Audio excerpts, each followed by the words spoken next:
পেঁয়াজ আরও তেল দিয়ে আর লঙ্কা দিয়ে ভেজে নিচ্ছি। পেঁয়াজ আর টমেটোটা ভালো করে।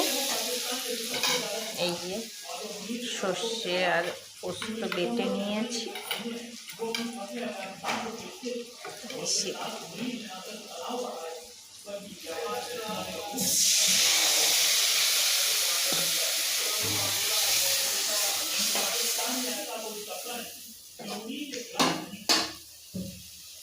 মাছগুলো দিয়ে দিব